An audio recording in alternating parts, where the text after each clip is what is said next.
نحمدہ ونصلی علی رسولہ الکریم وعلی آلہ وصحبہ۔ السلام علیکم معزز ناظرین، آج ہم خدا پرستی اور اکابر پرستی کے درمیان اصولی فرق، اس اہم موضوع پر گفتگو کرنے جا رہے ہیں۔ اس فرق کو واضح کرنا ہوگا اور سمجھنا ہوگا کہ دین میں خدا پرستی کیا ہے اور اکابر پرستی کیا ہے۔ خدا پرستی کا تصور تو بالکل واضح ہے کہ زندگی کے تمام معاملات اور بالخصوص تمام دینی معاملات میں اللہ تعالیٰ کی ذات کو اور اس کی کتاب کو اور پھر اس کی تشریح خود قرآن ہی کے مطابق جو اللہ تعالیٰ نے مستند اتھارٹی اور مستند شخصیت مقرر کر دی ہے، وہ اللہ تعالیٰ کے رسول ہیں، ان کی سنت کو، مختصر معنوں میں کتاب اور سنت کو تمام دینی معاملات میں، فقہی معاملات میں مقدم رکھا جائے اور تمام معاملات کو کتاب اور سنت کے باقاعدہ ضابطوں کی روشنی میں ان کی تشریح کی جائے اور ان کی تعبیر کی جائے۔ یہ ہے اصل حقیقت دین فطرت کی اور وہ اصل ترتیب ہے۔ اکابر پرستی اس کے برعکس ہے۔ اس کا مفہوم وہ یہ ہے کہ تمام دین کے معاملات کو، فقہی معاملات کو اپنے اکابرین کی تعبیرات، ان کے فتووں، ان کے فیصلوں اور ان کی آراء کی روشنی میں کی جائے۔ قرآن کی تشریح بھی اور نبی علیہ الصلوۃ والسلام کی سنت کی تشریح بھی، اور آنکھیں بند کر کے اس پر ایمان لایا جائے، اسی کو اکابر پرستی کہا جاتا ہے۔ اور یہیں سے آپ ان دونوں کے درمیان اصولی فرق کو سمجھ چکے ہوں گے۔ تو اب اس کی روشنی میں چند اہم باتیں میں آپ کی خدمت میں پیش کرنا چاہتا ہوں۔ اس سے پہلے اسی سے ملتا جلتا ایک کلپ آپ کی خدمت میں پیش کیا جا چکا ہے، جس کا عنوان تھا دین میں اکابر پرستی کے نتائج۔ اسے آپ اس کا دوسرا حصہ سمجھ سکتے ہیں، لیکن اس میں جو مواد اور میٹیریل ہوگا وہ مختلف ہے۔ ہم دیکھتے ہیں کہ اسی اکابر پرستی کے جو خطرناک اور منفی نتائج پوری دنیا میں ہمارے معاشروں میں پائے جاتے ہیں، وہ کسی بھی ذی ہوش سے اور عقل مند سے مخفی نہیں ہیں۔ ان نتائج میں ایک شدید جمود، فرقہ واریت، تنگ نظری اور تعصب ہے، جس کا ہم شکار ہیں، اور اسی کی وجہ سے ہمارے معاشرے میں کوئی ترقی نہیں ہو سکی۔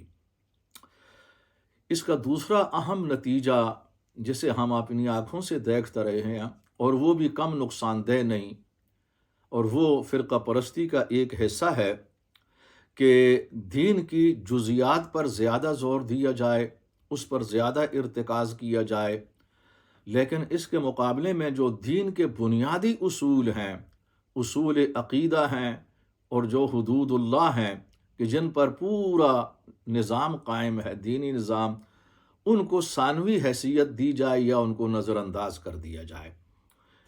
یہی کچھ آج ہمارے سامنے ہو رہا ہے، اور ہمارے مدارس کا نظام اسی پر قائم ہے۔ اس سے قبل میں نے یہ مثال دی تھی کہ اگر عملی مثال کی روشنی میں اس نقصان کو ہم سمجھنا چاہیں تو وہ ہمارے سامنے ان مسائل پر آج جو مناظرے ہیں، جھگڑے ہیں، اور جو لٹریچر مرتب ہو چکا ہے، اس کے اندر یہ جزیات ہیں۔ مثلاً صحابہ، اہل بیت، ان کے حوالے سے حساسیت اور جھگڑے ہیں۔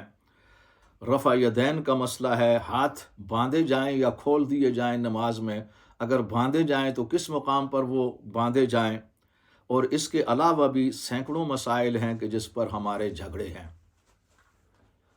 اور یہ افسوسناک بات ہے، بڑے تعجب کی بات ہے کہ ہم رفع یدین پر، آمین بالجہر پر جھگڑ رہے ہیں، سارا ارتکاز، فوکس اسی پر ہے، لیکن ہماری جو اکثریت نماز ہی نہیں پڑھتی سرے سے، حدود اللہ کی بے احترامی ہے اور توہین ہے، اس پر کسی کو بھی توجہ نہیں۔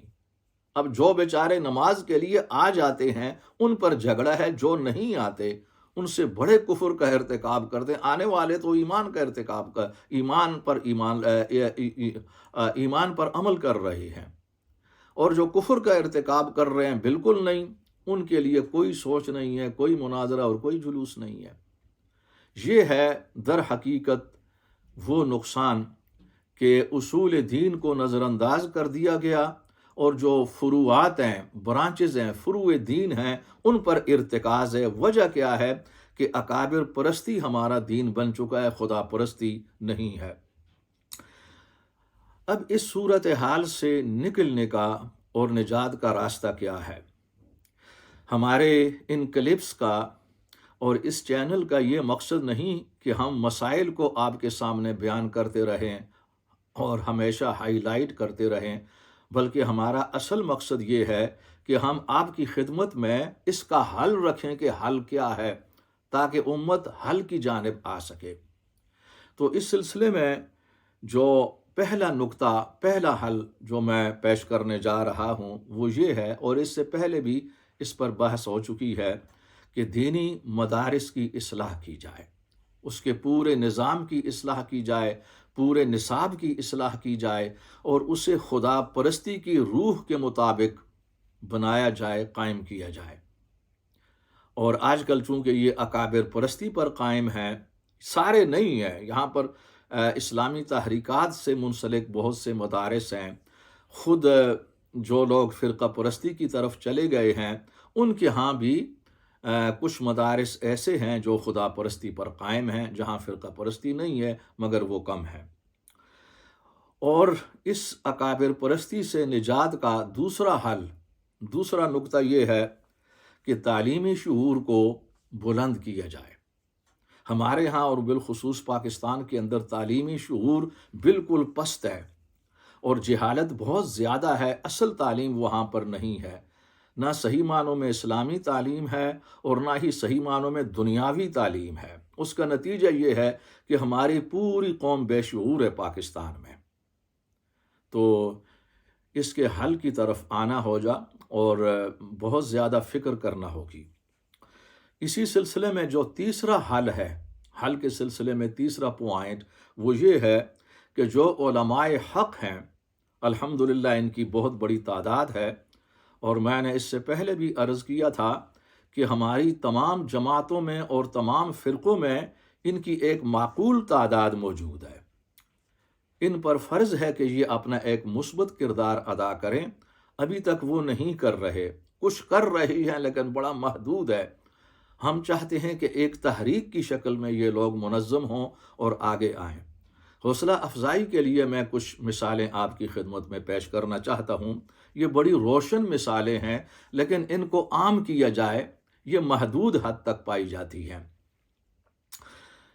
ہمارے ایک دوست ہوا کرتے تھے مولانا غضنفر محمود علیہ الرحمہ، لاہور میں، یہ اہل حدیث مکتب فکر کے بہت اہم علماء میں سے تھے۔ ہمارے ان کے ساتھ بڑا اچھا اور نیازمندانہ تعلق رہا ہے۔ اب تو یہ مرحوم و مغفور ہو چکے ہیں۔ غالباً 1991 یا 92 میں یہ برطانیہ تشریف لائے تھے یہاں ہمارے پاس، تو ہم نے ان کے اعزاز میں بڑا اچھا پروگرام بھی کیا تھا۔ تو انہوں نے اپنی ایک ملاقات میں ایک زبردست واقعہ سنایا، اور یہ واقعہ ان کی آنکھوں کے سامنے گزرا تھا۔ پاکستان میں بہت بڑے عالم تھے، اہل حدیث عالم، اور وہ پاکستان جمعیت اہل حدیث کے امیر بھی تھے، مولانا داؤد غزنوی۔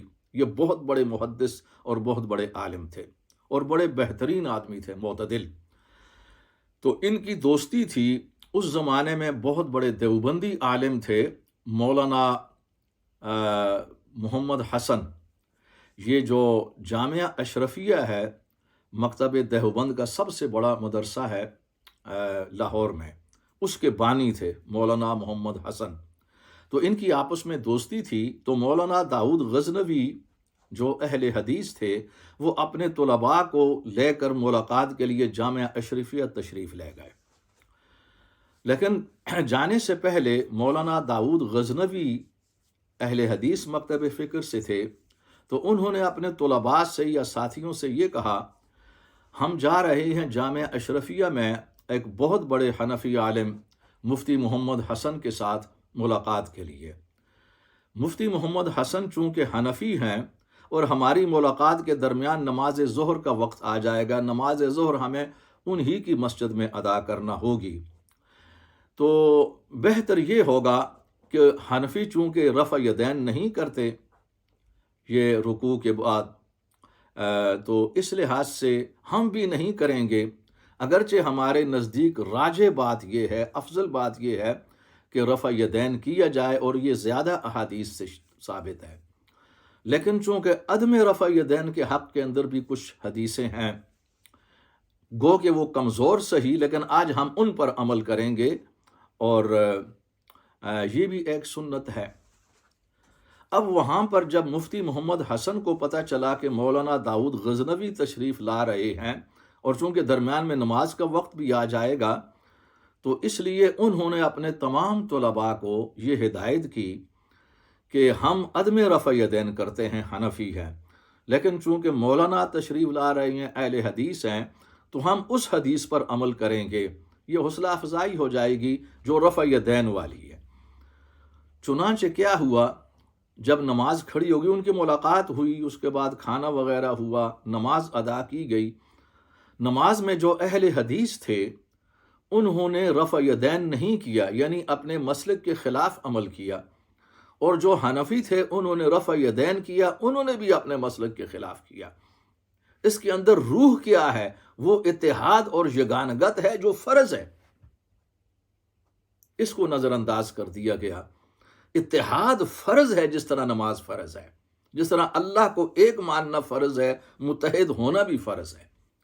اس کے لیے کوئی ایسی چیز آپ نہیں لا سکتے کہ فلاں میں یہ پائی جاتی ہے، شرک پایا جاتا ہے، یا فلاں میں یہ گستاخی پائی جاتی ہے، ہم کیسے اتحاد کر سکتے ہیں؟ یہ جزیات کی طرف آنے والی بات ہے۔ کلیات یہ ہے کہ پہلے متحد ہو جاؤ، پھر اس کے بعد برادرانہ انداز میں ایک دوسرے کے ساتھ اختلاف کرو اور سمجھنے کی کوشش کرو۔ دیکھیے، یہ ایک بہترین مثال ہے۔ انہی مثالوں میں سے میں سمجھتا ہوں کہ اس مثال کو پیش کرنا بہت زیادہ ضروری ہے آج کے اس دور میں۔ ماضی میں پیر کرم شاہ صاحب رحمۃ اللہ علیہ، یہ بہت بڑی شخصیت، بہت بڑے فاضل آدمی تھے، اور جامعہ ازہر کے اہم ترین، قابل ترین فاضلین میں سے ایک تھے۔ ان کی بہت تصنیفات ہیں۔ ضیاء القرآن بڑی اہم تفسیر ہے اردو زبان میں، تو ان کی ایک کتاب ہے جو ان کے ادارہ تلمس کے ڈاکٹر حافظ محمد منیر ازہری نے اس کو مرتب کیا ہے، تجدید الفکر الدینی۔ یہ بڑی بہترین کتاب ہے۔ اس کتاب کے یعنی صفحات جو ہیں ان میں 30 سے لے کر 32 تک، 3 صفحات تک مولانا نے جو کچھ لکھا ہے، پیر صاحب نے، یہ ہمارے لیے قابل تقلید ہے۔ مثلا ان صفحات کے اندر وہ باقاعدہ طور پر لکھ رہی ہیں کہ انگریز کے دور میں جن جن اداروں نے اور جن لوگوں نے بڑی عظیم خدمات ادا دیں، آزادی کے لیے بھی اور خصوصاً دینی فکر کے لیے بھی، دینی فکر کو عام کرنے کے لیے، ان میں دارالعلوم دیوبند کا باقاعدہ ذکر کیا پیر صاحب نے۔ پھر ان کے اکابرین کا نام لیا، اور پھر اس کے ساتھ ساتھ انہوں نے ندوۃ العلماء، ان کا بھی ذکر کیا، مولانا مودودی، مولانا ابو الحسن علی ندوی، ان سب کی خدمات کا واضح انداز میں ذکر کیا ہے۔ حالانکہ ہم جانتے ہیں کہ حضرت پیر صاحب جو ہے وہ بریلوی مکتب فکر سے تعلق رکھتے ہیں، اور اسی کتاب کے اندر انہوں نے اپنے جو ہے نا امام اعلیٰ حضرت مولانا احمد رضا خان رحمۃ اللہ علیہ، ان کی سب سے زیادہ تعریف کی ہے، ان کے تقوی کی اور ان کی تحقیقات کی، تصنیفات کی۔ لیکن اس کے ساتھ ساتھ دارالعلوم دیوبند اور اہل حدیث کا بھی ذکر کیا گیا ہے وہاں پر۔ پھر اس کے ساتھ معذرت، جماعت اسلامی، مولانا علی میاں، ندوۃ العلماء، ان کی خدمات کا ذکر کرنا، یہ ہے وہ بات کہ خدا پرستی اس کو کہا جاتا ہے، تقوی اس کو کہا جاتا ہے۔ انہوں نے احترام کے ساتھ اپنے امام سے اختلاف کیا، احترام کے ساتھ۔ اسی طرح اس قسم کی مثالیں جو ہیں وہیں سے ڈاکٹر طاہر القادری کا جو کام ہے اس کو سامنے لایا جا سکتا ہے۔ آپ بہت سی باتوں سے اختلاف کر سکتے ہیں، لیکن اس لحاظ سے کہ ہم اکابر پرستی نہیں کرتے، اتباع اکابر ہے، احترام اکابر ہے، اصل میں اکابر پرستی نہیں ہے۔ اس کی اچھی مثالیں ہیں مفتی رفیع عثمانی اور مفتی تقی عثمانی جو مکتب دیوبند سے تعلق رکھتے ہیں، ان کی بہت اچھی مثالیں ہیں ہمارے سامنے، یعنی اکابر پرستی کے برخلاف خدا پرستی کے حوالے سے۔ اور اس قسم کی مثالیں ہمارے ہاں مسلمانوں ہی میں نہیں، غیر مسلموں میں بھی ملتی ہیں۔ ماضی کے اندر وہ 200 سال پہلے، 300 سال پہلے اسلام کے خلاف اور خصوصاً نبی علیہ الصلاۃ والسلام کی ذات گرامی کے خلاف بڑا شدید، گھناؤنا اور گھٹیا پراپوگنڈا تھا کہ محمد یہ ہیں، محمد جو ہے نا وہ ایک جنسی آدمی تھے، انہوں نے تلوار سے کام لیا، اور ان کے پاس شیطان آیا کرتا تھا، مسلمان جو ہے نا وہ شیطان کی پوجا کرتے ہیں، محمد بہت بڑا بت ہے۔ استغفر اللہ، نعوذ باللہ من ذالک، میں ساری باتوں کو دہرا نہیں سکتا، کچھ ایسی ہیں تو آپ یقین کریں کہ ہم ان کو حوالے کے لیے لکھ تو سکتے ہیں لیکن دہرانے کی ہمت نہیں ہے۔ اسی زمانے میں ایک عظیم مفکر اور سائنسدان کارلائل اٹھا اور اس نے سارے پراپوگنڈا کا رد کیا، پوری بات اس کے خلاف پراپوگنڈا ہوا۔ اب مذہبی مافیا کے خلاف کھڑا ہونا اتنا آسان تو نہیں ہے، مگر اس شخص نے ہمت کی، اس نے لیکچر دیے اور یہ ثابت کیا کہ ہم جھوٹ بول رہے ہیں۔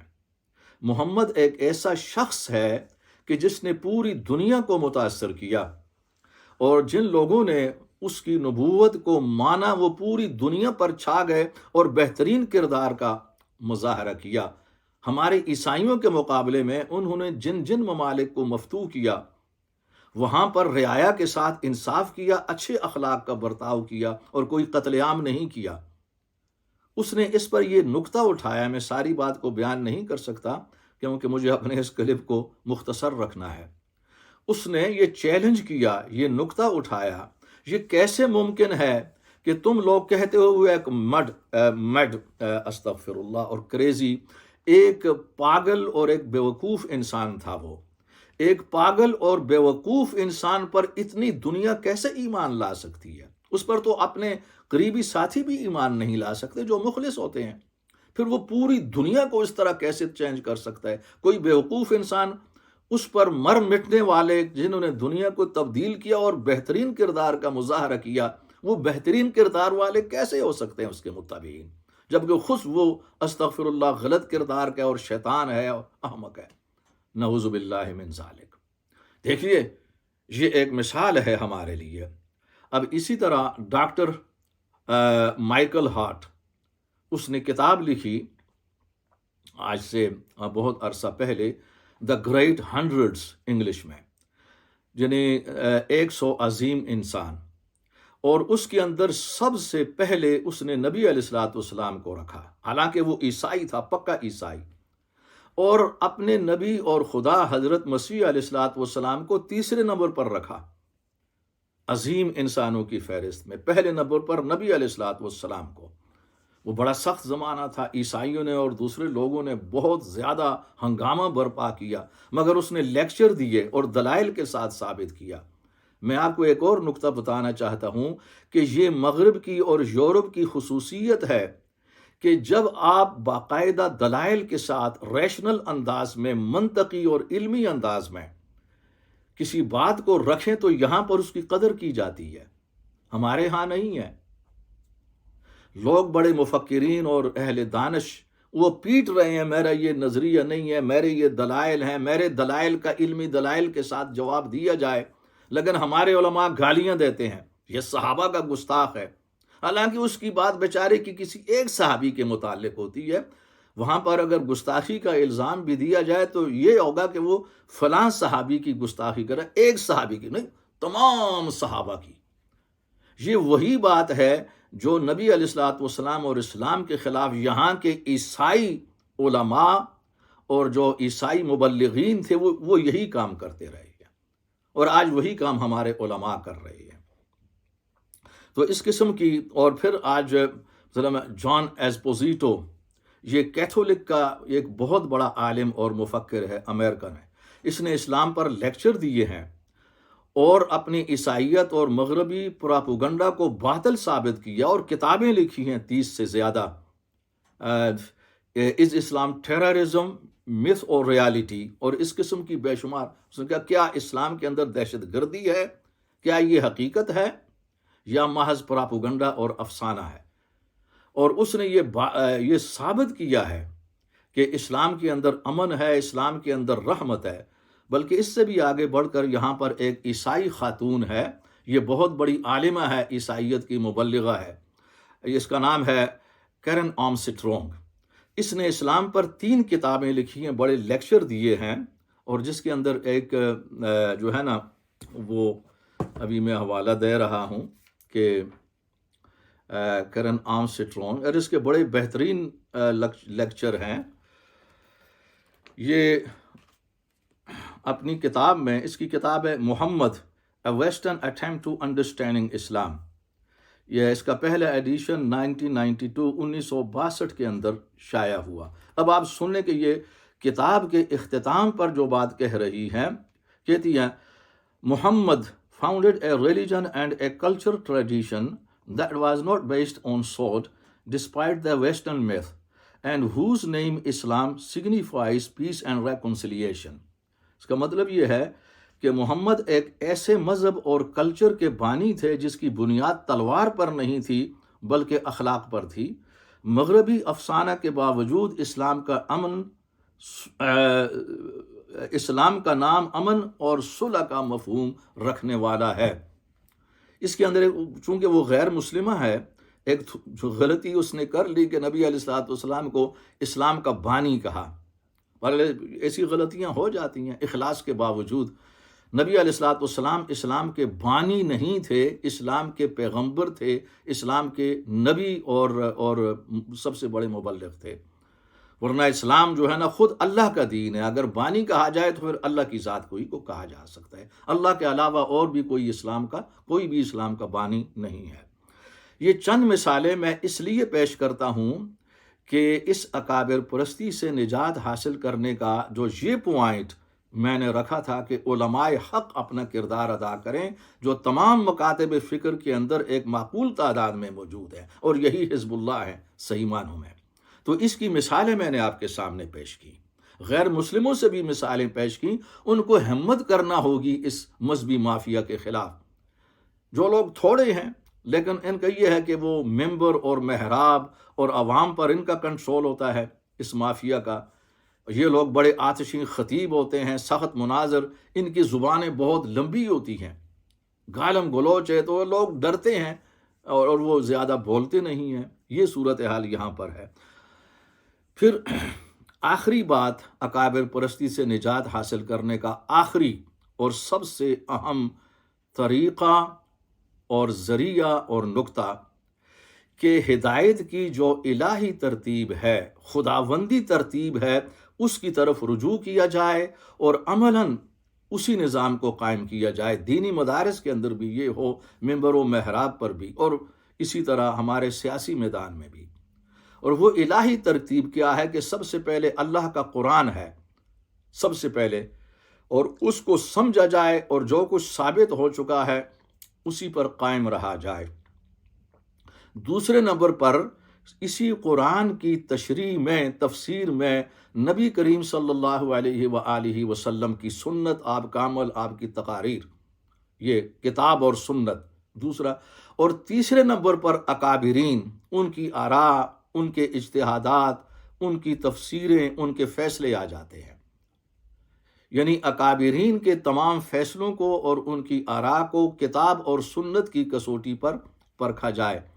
آج چونکہ یہ ترتیب تبدیل ہو چکی ہے، ہم پورے دینی نظام کو قرآن کی تشریح اور نبی علیہ الصلوۃ والسلام کی احادیث کی تشریح، اکابرین، اپنے اکابرین کے فتووں، ان کی تشریحات اور ان کے اجتہادات کی روشنی میں کرتے ہیں. جب ترتیب تبدیل ہو جائے تو نتائج الٹے ہوتے ہیں، نقصان دہ ہوتے ہیں اور فتنہ انگیز ہوتے ہیں. یہی صورتحال آج ہمارے سامنے ہے۔ یہ نجات کے وہ طریقے ہیں کہ جس کی طرف ہمیں آگے بڑھنا ہوگا۔ تو اس لیے جو ہمارے بہن اور بھائی ہماری بات سن رہے ہیں، آپ لوگوں کا فرض ہے کہ اس پیغام کو زیادہ سے زیادہ پھیلائیں۔ ایسی باتیں کرنے والے بہت کم ہیں، باقی چینل سے شاید آپ کو یہ باتیں نہیں مل سکیں گی۔ تو آپ اس ہمارے ساتھ منسلک ہوں، چینل کے ساتھ زیادہ سے زیادہ منسلک ہوں اور پیغام کو آگے بجائیں۔ وما علینا الا البلاغ۔